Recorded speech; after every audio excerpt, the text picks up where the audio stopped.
babyeyi bavandimwe inshuti z'Imana nimushishikare. Dore amasomo tugiye kuzirikanaho kuri uyu wa gatanu tariki ya 29 Ugushyingo 2019. Isomo rya mbere ryo mu gitabo cy'umuhanuzi Daniyeli, umutwe wa 7, umurongo wa 2 kugeza ku wa 14.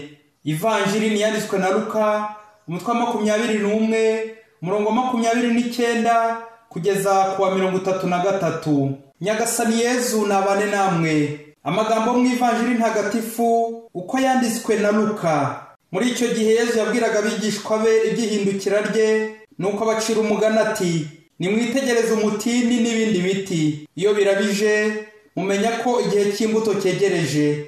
Namwe rero nimubona ibyo bibaye, muzamenye ko ingoma y'Imana yegereje. Ndababwira ukuri, iki gisekuru ntikizashira ibyo byose bitabaye.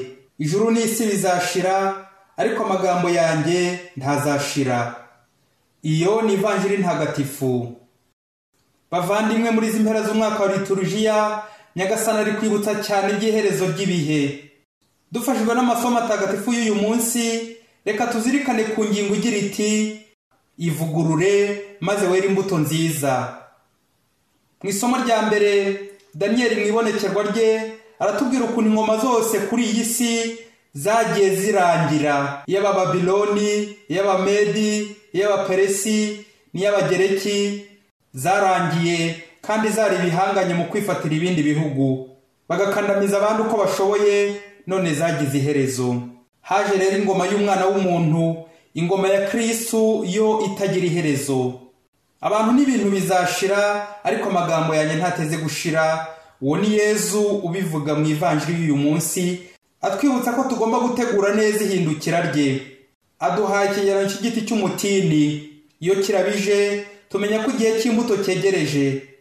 Mu bihe bine bigize umwaka, 4 saisons: umuhindo, itumba, iki, urugaryi. Bavuga ko igiti cy'umutini mu gihe cy'itumba, mu mvura ikabije n'ubukonje bwinshi, kivaho amababi agahunguka akagwa hasi. Iyo haje akazuba muki, kiriyuburura, noneho kigatangira kurabya. Ubwo abahinzi kubw'uko kurabya bakizera imbuto hafi. Yezu mu mavanjiri yagiye atanga ingero nyinshi zirimo kwivugurura, agira ati: imbuto y'ingano itaguye mu gitaka ngo ihugute tishobora kwera imbuto. Iki gihe cy'ubukonje, iki gihe cyo guhuguta kubera itumba, ni igihe umukristo aba ari hano ku isi, ari kwisuganya, ari kwitegura no kwiyegeranya, akitegura kwivugurura, kuko ntiwakwinjira mu ngoma ya Kristo utarapfa, ntiwajya mu ijuru utababaye, udasukuwe, utari mushya, ntiwabona Imana utarisubiraho ngo ube mushya. Umugabo wakundaga inzoga cyane zaramugize imbata, ku buryo yari yarahakanye ko nta mazi azamukandagira mu kanwa, ndetse no gusukura mu kanwa mu gitondo yakoreshaga inzoga. Umunsi umwe aza kurwara indwara ikomeye cyane.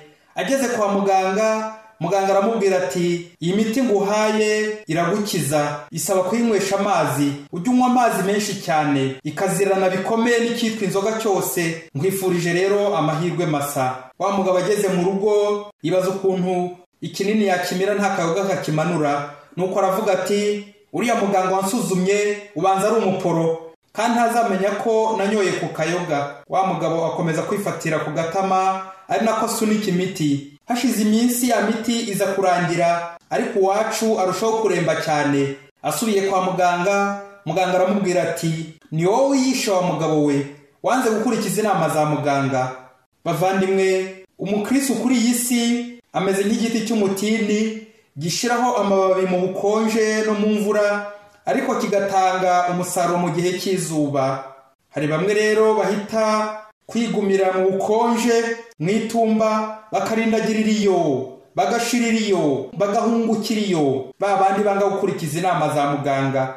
Muganga mukuru Yezu adusaba kwivugurura, tukajugunya amababi mabi hasi, tukajugunya uburozi, umwanda n'ibindi byaturemerera mu kujya mbere. Akadusaba kwigomwa, tukivugurura, tukava ku ngeso zidushikamiye, tukabashya kugira ngo tumuboke by'ukuri, tutamubangikanya n'iby'iyi si. Uko kiriya giti cy'umutini kihanganiye yombeho imvura n'ubukonje, kitegura gutanga imbuto, ni nako umukristo yakagombye kwihanganira amakuba, ibigeragezo, ibitotezo n'ibindi bimugora. Ukamenya ko hari ibyo Imana ikubuza mu myemerere yawe, kimwe nk'uko muganga agira ibyo ategeka umurwayi akurikije uburwayi bwe kugira ngo umuti ukore neza. Kandi umuti ukora neza burya uraryana, uragorana, urarura, urasharira. Wishaka rero kuwuvanga n'inzoga kandi bibujijwe.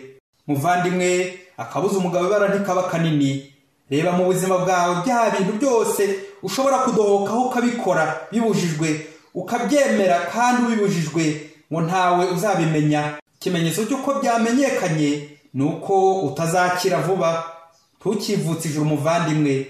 Uko ibyo bihe bine bigenda bisimburana mu mwaka, ni nako umuntu atakagombye kuguma mu bukonje, mu itumba ryonyine, mu bugomeramana, kuguma mu bucakara bwa sekibi no kuba imbata ye. Ahubwo ugomba kwivugurura mu kindi gihe gikurikiyeho ukera imbuto nziza. Mwari kumwe na Padiri Masumbuko Ladislas, murezi mu iseminari ya Mutagatifu Aloyizi, Diyosezi ya Cyangugu.